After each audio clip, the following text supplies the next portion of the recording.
Throughout my lifetime, and probably yours too, I've personally seen or I've at least heard others talk about things that they've experienced throughout the world. Tragic events like earthquakes and tsunamis and hurricanes, or even wars or conflicts and battles.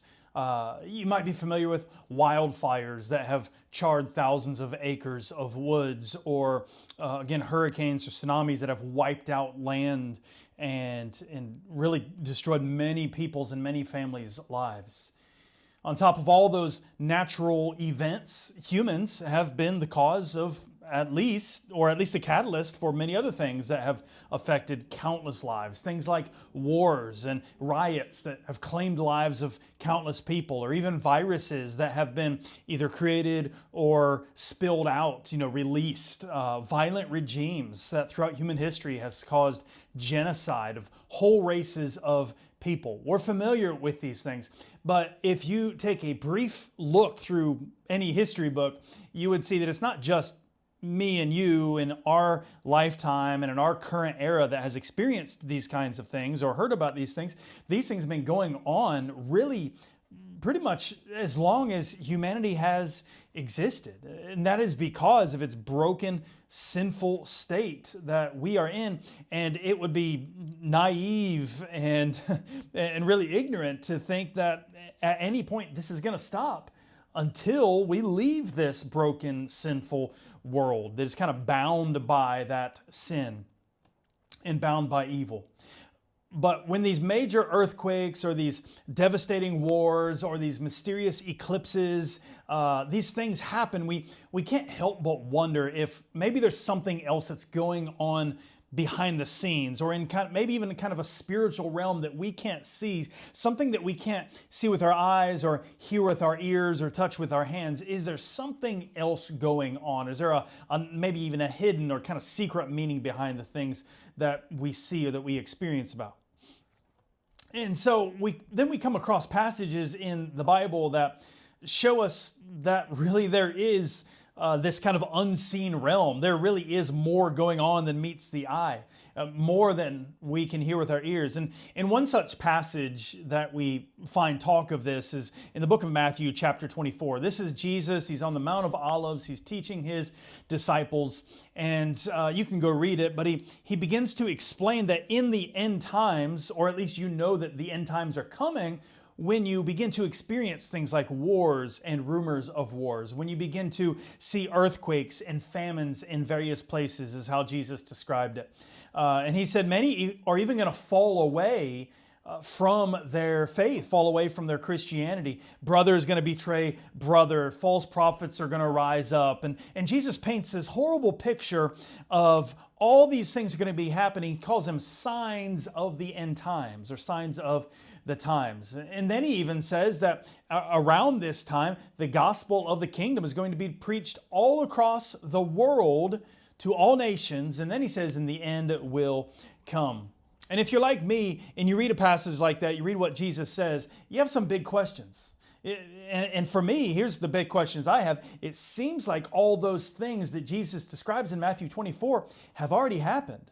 And from my understanding, maybe even happened a long time ago and have happened many times. And you could even argue with the great impact that missionaries have made and mission organizations and networks for many years that have taken the gospel to so many places around the world. And now with what was the printing press that became radio, that now we have the internet, really the gospel is accessible to almost everybody. That doesn't mean everybody's heard. That doesn't mean that the Bible's been translated in every unique language or dialect of those languages, but it certainly does mean that it's accessible to, I would say, every nation, every country around the world. So it seems like Jesus is describing a scene that exists currently, meaning, again, if you're like me, you put these things together and you would say that it seems like we are currently living in those end times.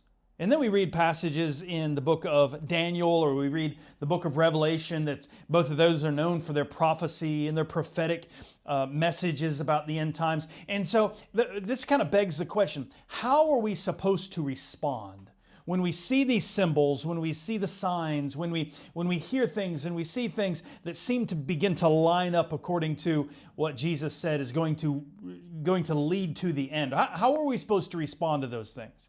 Now, we could respond with just sitting in more Bible studies on the book of Revelation as often as we can, just kind of reading that over and over. We could respond by trying to decipher the codes and piecing some things together to maybe even figure out when Jesus is coming back, or what this eclipse means, or what this war means, or how this ties into end times. And maybe those things are fine. I don't know. But that's certainly one option, is that we could dive into trying to figure things out. And here's what I found. It really is just human nature to try to want to know things, to try to figure things out, to become wiser about things, to discover, to go on adventures, to increase our education and our knowledge. So it's certainly human nature. And this hunger for knowledge is normally a good thing. I mean, that pushes us to pursue all kinds of wonderful things. But here's the problem. Seeking knowledge, at least just for knowledge's sake, can really be distracting from the things that we're actually supposed to do, or the things that would be effective or productive. So here's what I mean. You could study a cookbook over and over and over to try to find just the right recipe, or you could begin cooking. And it's possible to study the cookbook so much and to try to find the recipe that you like so much that you never actually get around to cooking and you starve to death. Right? Does that make sense?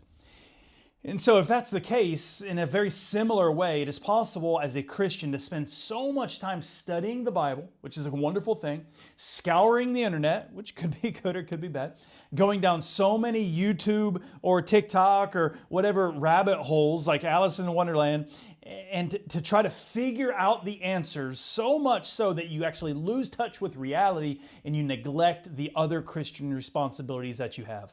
Christian responsibilities such as what Jesus said, to go and make disciples of all nations. So it's possible to be distracted from doing the right thing by chasing what we consider to maybe be a good thing. And if that happens, if our entire pursuit is all about learning more stuff instead of getting to know Jesus more, then I believe Jesus would call that a pretty scary word, which is idolatry. So the question is, how are we to respond when we hear these things and when we see these symbols or we see these signs that seem to line up? Well, Jesus said in Matthew 24 very clearly how we are to respond. He says, "See that no one leads you astray," meaning be faithful. So let these things remind you that the end is coming. Jesus is coming back to make all things new. The King is coming, so be faithful. It reminds me of a parable that Jesus told about the 10 virgins, and 5 were wise and 5 were foolish. The 5 that were wise put enough oil in their lamps and had some extra so that to keep them all through the night, and those that were foolish did not have enough oil. And of course, the whole point of the story was to receive in you the Holy Spirit, be indwelt by the Holy Spirit, because that's the only thing that's going to keep you through. So be faithful, don't be led astray, seek God. Don't be idolatrous and just kind of seek knowledge and understanding about end times. And of course, we shouldn't ignore prophecies, and that's certainly not what I'm saying, but we do have to realize that, as one author put it, God may never allow us to fully understand those prophecies, just like no one really seemed to understand who the Messiah was going to be until Jesus finally, after his resurrection, said, "Hey, this was all about me." And then the disciples said, "Oh, okay." They missed it the whole time. So who are we to think that we could figure it all out anyways? No, instead, use these as an opportunity. Use these signs and these end times prophecies and these eclipses and these wars and rumors of wars, all these things to remind us that we have a God who is worthy of our worship. We have a God who is one day coming back to get us. We have a God who is worthy to be followed and obeyed. So be faithful in the meantime. God bless you.